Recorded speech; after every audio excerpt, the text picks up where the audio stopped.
MUDA ವ್ಯೂಹ CM Siddaramaiah ಅವರನ್ನ ಇಕ್ಕಟ್ಟಿನಲ್ಲಿ ಸಿಲುಕಿಸಿದೆ. FIR ಬಳಿಕ ಮೈಸೂರಿನಲ್ಲಿ ಸಿದ್ದರಾಮಯ್ಯ ಫಸ್ಟ್ ರಿಯಾಕ್ಷನ್ ಕೊಟ್ಟಿದ್ದಾರೆ. ನಿರ್ಮಲಾ ಸೀತಾರಾಮನ್ ಮೇಲೂ ಎಫ್ಐಆರ್ ಆಗಿದೆ. ಎಫ್ಐಆರ್ ಆದ್ಮೇಲೆ ಅವರು ರಾಜೀನಾಮೆ ಕೊಟ್ರಾ ಅಂತ ಪ್ರಶ್ನಿಸಿದ್ದಾರೆ.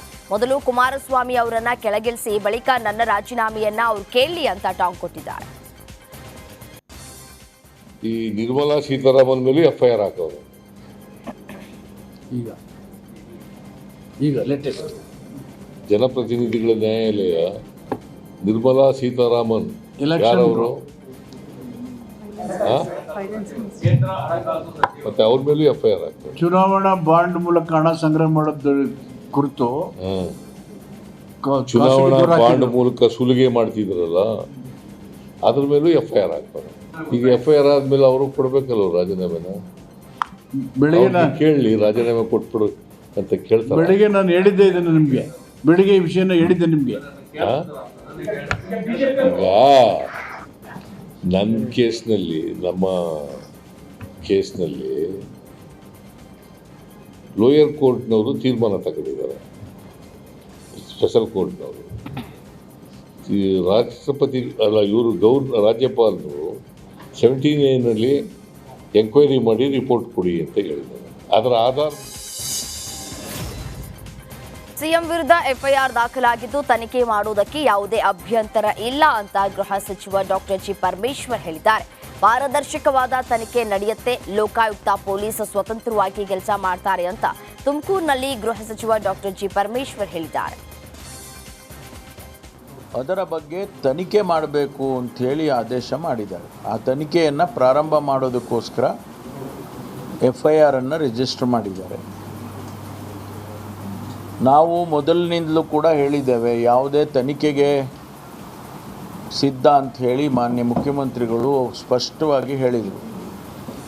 ಹಾಗಾಗಿ ತನಿಖೆ ಮಾಡೋದಕ್ಕೆ ನಮ್ಮ ಯಾವ ಅಭ್ಯಂತರನೂ ಕೂಡ ಇಲ್ಲ.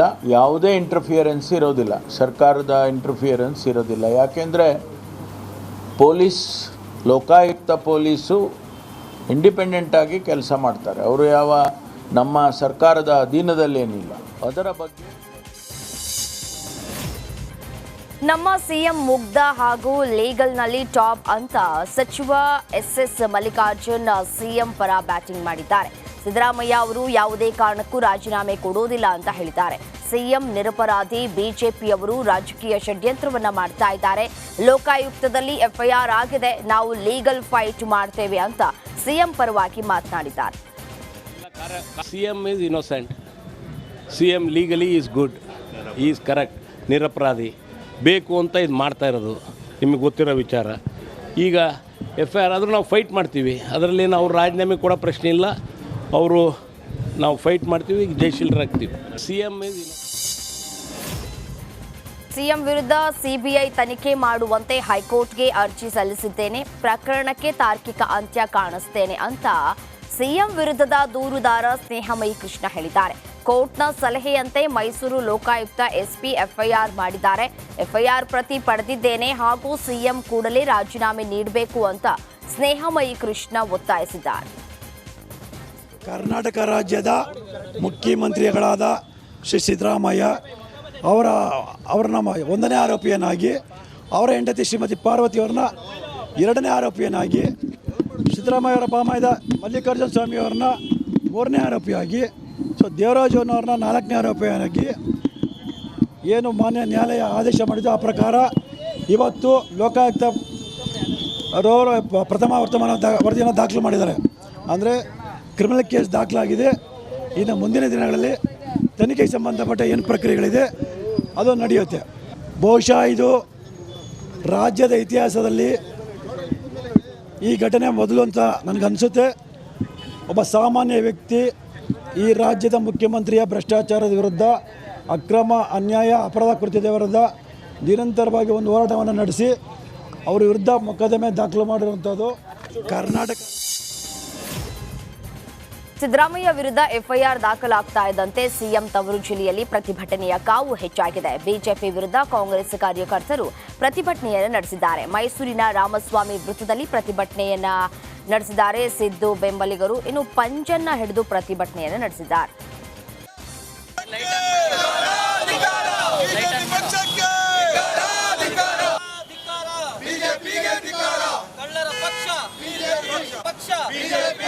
ಅತ್ಯಾಚಾರಿಗಳ ಪಕ್ಷ ನೀಲಿ ನಾಯಕರ ಪಕ್ಷ ನೀಲಿ ನಾಯಕರ ಪಕ್ಷ ಹಿಂದುಳಿದ ವರ್ಗಗಳ ನಾಯಕ ಸಿದ್ದರಾಮಯ್ಯ ಸಾಹೇಬರಿಗೆ ನಾವಿದ್ದೇವೆ.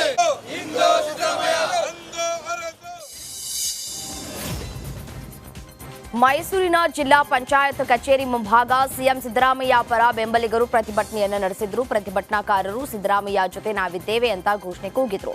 ಬಿಜೆಪಿ ಜೆಡಿಎಸ್ ವಿರುದ್ಧ ಪ್ರತಿಭಟನಾಕಾರರು ಆಕ್ರೋಶವನ್ನು ಹೊರಹಾಕಿದ್ರು. ಶಿವಮೊಗ್ಗದಿಂದ ಮಂಗಳೂರಿಗೆ ಸಾಗಿಸ್ತಾ ಇದ್ದ 30ಕ್ಕೂ ಹೆಚ್ಚು ಗೋವುಗಳನ್ನು ರಕ್ಷಣೆ ಮಾಡಲಾಗಿದೆ.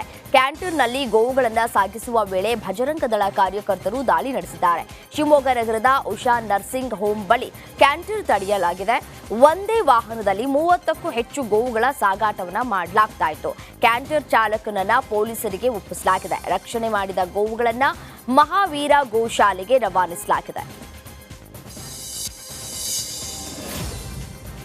ಮೈಸೂರಿನಲ್ಲಿ ಸಿಎಂ ಸಿದ್ದರಾಮಯ್ಯ ಪ್ರವಾಸೋದ್ಯಮ ದಿನಾಚರಣೆಯಲ್ಲಿ ಭಾಗಿಯಾಗಿದ್ದಾರೆ. ಬಲೂನ್ ಹಾರಾಟ ಮತ್ತು ಧ್ವಜ ಹಾರಿಸುವ ಮೂಲಕ ಕಾರ್ಯಕ್ರಮಕ್ಕೆ ಚಾಲನೆ ನೀಡಿದರು. ಗಜಪಡೆಗಳಿಂದ ಸಿಎಂ ಸಿದ್ದರಾಮಯ್ಯ ಮತ್ತು ವೇದಿಕೆ ಗಣ್ಯರಿಗೆ ಗೌರವವನ್ನ ಸಲ್ಲಿಕೆ ಮಾಡಲಾಯಿತು.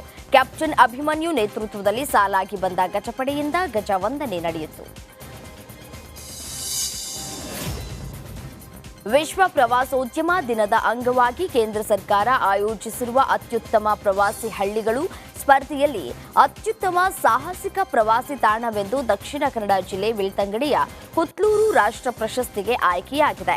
ಕುತ್ಲೂರು ಗ್ರಾಮ ಕುದುರೆ ಮುಖದ ತಪ್ಪಲಲ್ಲಿದ್ದು ಪ್ರಾಕೃತಿಕ ಸುಂದರ ತಾಣವಾಗಿದೆ. ಗ್ರಾಮವನ್ನು ಬಹುತೇಕ ಕಾಡು ಆವರಿಸಿದೆ.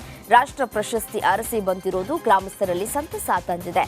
ನವದೆಹಲಿಯಲ್ಲಿ ನಡೆದ ಕಾರ್ಯಕ್ರಮದಲ್ಲಿ ಪ್ರಶಸ್ತಿ ಪ್ರದಾನವನ್ನು ಮಾಡಲಾಯಿತು. ಕೋಟೆನಾಡು ಚಿತ್ರದುರ್ಗದಲ್ಲಿ ಹಿಂದೂ ಮಹಾಗಣಪತಿ ಶೋಭಾಯಾತ್ರೆ ಹಿನ್ನೆಲೆ ಪೊಲೀಸ್ ಇಲಾಖೆಯಿಂದ ರೂಟ್ ಮಾರ್ಚ್ ನಡೆಯಿತು. ಬೆಂಗಳೂರು, ತುಮಕೂರು, ಶಿವಮೊಗ್ಗ, ದಾವಣಗೆರೆ ಸೇರಿದಂತೆ ಅನೇಕ ಜಿಲ್ಲೆಗಳಿಂದ ಸುಮಾರು 3,500ಕ್ಕೂ ಹೆಚ್ಚು ಸಿಬ್ಬಂದಿ ರೂಟ್ ಮಾರ್ಚ್ನಲ್ಲಿ ಭಾಗಿಯಾಗಿದ್ದರು. ನಗರದ ಸೈನ್ಸ್ ಕಾಲೇಜು ಆವರಣದಿಂದ ಪ್ರಾರಂಭವಾಗಿ ರೂಟ್ ಮಾರ್ಚ್ ನಗರದ ಬಿಡಿ ರಸ್ತೆ ಸೇರಿದಂತೆ ಪ್ರಮುಖ ರಸ್ತೆಗಳಲ್ಲಿ ಸಂಚರಿಸಿತು. ಇನ್ನು ಮತ್ತೊಂದು ಕಡೆ ಗಣೇಶೋತ್ಸವ ಇರುವಂತಹ ಹಿನ್ನೆಲೆಯಲ್ಲಿ ನಗರದಲ್ಲಿ ಯಾವುದೇ ಅಹಿತಕರ ಘಟನೆಗಳು ನಡೆಯದಂತೆ ಜಾಗೃತಿ ವಹಿಸುವಂತೆ ಸಾರ್ವಜನಿಕರಲ್ಲಿ ಜಾಗೃತಿ ಮೂಡಿಸಲಾಗಿದೆ. ಅಹಿತಕರ ಘಟನೆಗಳಲ್ಲಿ ತೊಡಗುವ ಕಿಡಿಗೇಡಿಗಳಿಗೆ ಎಚ್ಚರಿಕೆಯ ಸಂದೇಶವನ್ನು ರವಾನೆ ಮಾಡಲಾಗಿದೆ.